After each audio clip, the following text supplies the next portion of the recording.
Well, a busy day for Judith Collins, extending olive branches to previous leaders as she divvies up her portfolio. So why are two of her highest profile female MPs bailing on their new leader? Barry's here to discuss. Barry, go on, why is it? Why is it? Well, it was inevitable that Amy Adams was going to go. I mean, she came out of retirement, essentially, to work with Todd Muller. And she was, I would say, a bit of a mother figure to Todd Muller in that he deferred a lot to her. So essentially, she didn't have a place in Judith Collins' lineup. And I can understand that. And she decided to now make good her retirement. The biggest surprise, of course, was Nikki Kay. And, Nikki Kay is a real campaigner. I mean, she's only 40, right? She's like the 40 shining years old, light. and she came in as a 28-year-old. So, and an Auckland Central that had been basically held by the left for the best part of a century. Yeah. So it was very and unusual. beat Ardern as well. Yeah, she beat Jacinda Ardern twice in Auckland Central. So, and she was a formidable politician. But again, she essentially, obviously looked at what had happened to Todd Muller in terms of his breakdown. Yeah. And I talked to her early this morning, and she had something of an epiphany when she was leaving Parliament the other night.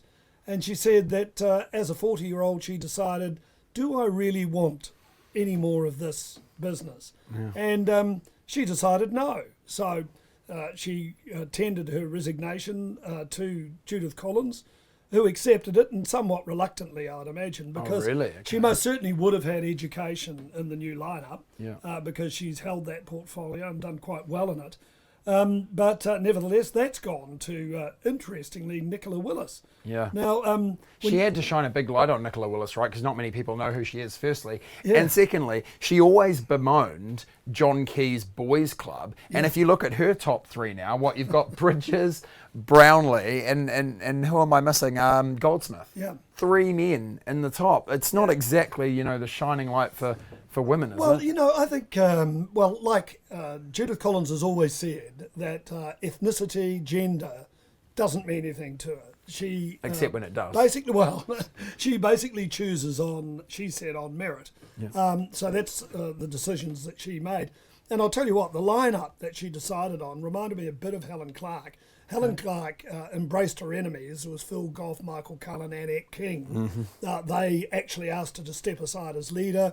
Rather than demote them, she promoted them all to a front bench. Yeah. And when you look at what Judith Collins has done with her front bench, you've got Todd Muller with trade. Now, nobody knows what state he's in at the moment, but he's put up there as trade, and that's a big portfolio. And you've got Simon Bridges, who's got foreign affairs and justice. Good to keep him out of the country, though, right? If he's the challenge, you can send him overseas. He's got justice, and the man who held justice up until this point was Mark Mitchell. And Mark Mitchell ran against Judith Collins. And down. But not down and out. He's still in the cabinet, but he's certainly been demoted with defence. The question that comes up for me is this an election winning or an election salvaging team? Or is it, I better keep these people away from me who could potentially do some damage and bring in the ones who, I can mitigate? Yeah, well, portfolios aren't all that important at this stage of an election cycle. What they do is give a window on the party, if it does become government, on who would be in fairly key roles. So to that extent, I mean, they won't make much headway between now and the election in their portfolios, but, it is an indication of where National sees itself going. Don't forget, National has got 11 resignations that they've got to cope with. They've got the biggest opposition caucus ever, but 8 of those 11 are former ministers, which is interesting as well. But they've only been out of office for 3 years, so it's not surprising that there's still a lot of experience in the National Party ranks, and that's what Judith Collins is selling to the public. We're experienced. We know what we're doing. Even though the numbers have been fairly drastically cut in the experience stakes. John Key's weighed in saying that everyone needs to unite around Judith pretty much on the same day that two of them have jumped ship. Is she the uniting figure? She's fairly polarising in many of her views on things, perhaps? Well, you've got to remember she's had a tilt at the leadership twice and failed, and the third time she was lucky. But I think the National Party obviously realises that she's the sort of person that they need at the moment, because who else?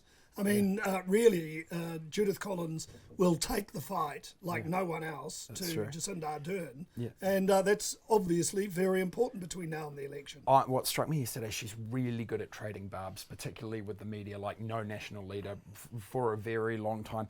Does she have the charisma, though, that Jacinda Ardern, that ability to be so optimistic in her speeches? I watched yesterday and I thought, she's very good. She's kind of giving some of us in the media a run from the money, but then I was like, where's the dream? Has she got a dream for us? Well, you know, look, let's face it, Jacinda Ardern, really her popularity is built on disaster. Let's face it. I mean, you look at the mosque shootings, she did very well on that, the White Island eruption, some said she did very well on that. And now the COVID, she's seen as the COVID conqueror. Yeah. So the public have got behind her. So when you look at the likes of Judith Collins, she's an old campaigner. She's shrewd, much shrewder than what Jacinda Ardern is, even though she's heaped praise herself on Jacinda Ardern as being a great communicator. I think that woman there, she's a pretty good communicator herself. So the message is we get things done and she talks very nicely. Yeah, and, you know, she'll no doubt sell the experience in the National Party caucus. And, of course, there is a lot of experience there because it wasn't that long ago they were in government. Seriously, though, is there any way that they can turn this around?